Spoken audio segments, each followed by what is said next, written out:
dai-me a sagrada unção e a ousadia do coração para anunciar o Evangelho de Deus. Jesus andava pregando e anunciando a boa nova do reino de Deus.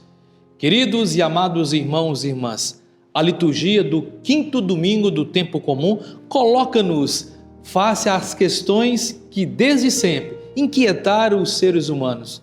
Qual o sentido do sofrimento e da dor que acompanha a caminhada do homem pela terra?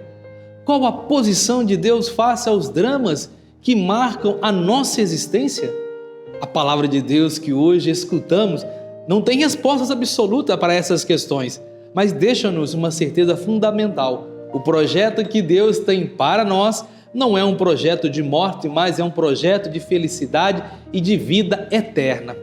Na primeira leitura do livro de Jó, um crente chamado Jó comenta com amargura e desilusão o fato da sua vida estar marcada por um sofrimento atroz e de Deus parecer ausente, indiferente, face ao desespero em que sua existência decorre.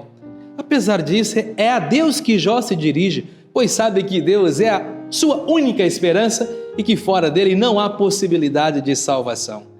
No Evangelho, manifesta-se a eterna preocupação de Deus com a felicidade dos seus filhos e filhas. Na ação libertadora de Jesus, em favor das pessoas, começa a manifestar-se esse mundo novo, sem sofrimento, sem opressão, sem exclusão, que Deus sonhou para os seus filhos e filhas. O texto sugere ainda que a ação de Jesus tem de ser continuada pelos seus discípulos. Na segunda leitura da carta de São Paulo aos Coríntios, Paulo de Tarso revela aos coríntios e aos fiéis de todos os tempos e lugares que o amor é o princípio fundamental que guia cada um de seus passos. Foi por amor que ele se fez servidor do Evangelho sem exigir nada de ninguém. É de acordo com esse princípio que os discípulos de Jesus devem viver. Paulo vive o seu compromisso com o Evangelho de Jesus Cristo. Por isso proclama: ai de mim se eu não pregar o Evangelho.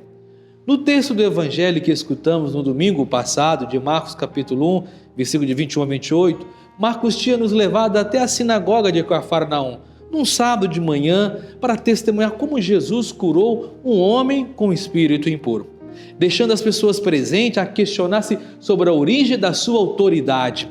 Agora Marcos propõe-se descrever o segmento desse dia. Convida-nos a acompanhar Jesus até a casa de Pedro, onde está preparada para ele a refeição de sábado. A casa de Pedro ficava uns 40 metros da sinagoga de Cafarnaum, segundo os dados arqueológicos. O episódio da cura da sogra de Pedro é descrito com simplicidade e sobriedade, sem gestos teatrais desnecessários. 3 pormenores, 3 detalhes importantes sobrepõem na descrição. O primeiro é a indicação de que Jesus aproximou-se da mulher doente. Naturalmente, a iniciativa de se aproximar-se de quem está prisioneiro do sofrimento, da doença, da opressão, é sempre de Jesus. Ele toma a iniciativa, pois a missão que recebeu do Pai consiste em realizar a libertação da pessoa de tudo aquilo que a faz sofrer e lhe rouba a vida. O segundo detalhe, a segunda descrição é a indicação de que Jesus tomou a doente pela mão, levantou-a. O verbo utilizado pelo evangelista, o verbo grego eigeiro, levantar, aparece frequentemente nos contextos de ressurreição. Mulher está prostrada pelo sofrimento que limita a possibilidade de viver plenamente, mas o contato com Jesus devolve-lhe a vida e equivale a uma ressurreição. O terceiro detalhe, a terceira descrição é a indicação de que a mulher começou a servi-los. O efeito imediato do contato com Jesus e do dinamismo de vida que ele brota é a atividade que se concretiza no serviço aos irmãos e irmãs. No quadro final, antes de dar por concluída essa jornada, Marcos nos convida a olhar para Jesus, retirado no lugar solitário em oração. A oração, o tempo para o encontro e para o diálogo com o Pai. Não podia faltar num dia típico de Jesus. A oração é para Jesus o cume e a fonte de ação. Dessa forma, a oração aparece também como condição para o surgimento do reino. É na oração que Jesus encontra motivação para a sua ação em prol do reino. É na oração que Jesus encontra a força para libertar da tentação da popularidade fácil e para centrar de novo a sua atenção em Deus e no seu projeto. Encontrou a sós com Deus. Não é uma alienação, uma fuga dos problemas do mundo, mas é um momento especial de comunhão com Deus Pai e que ajuda a perceber os projetos e os planos que Deus tem para o mundo. A oração torna-se assim o ponto de partida para o nosso compromisso com a transformação do mundo presente.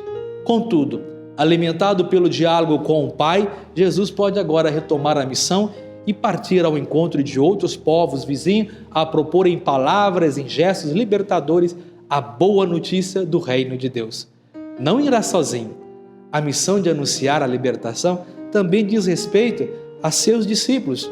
Aos discípulos sempre que estiveram com Jesus, os que estão com ele na casa de Pedro, aos de ontem, aos de hoje e aos de sempre. Deve estar com Jesus e anunciar a boa nova da salvação. Nos convido a todos a compartilhar essa homilia com seus amigos e amigas nas redes sociais.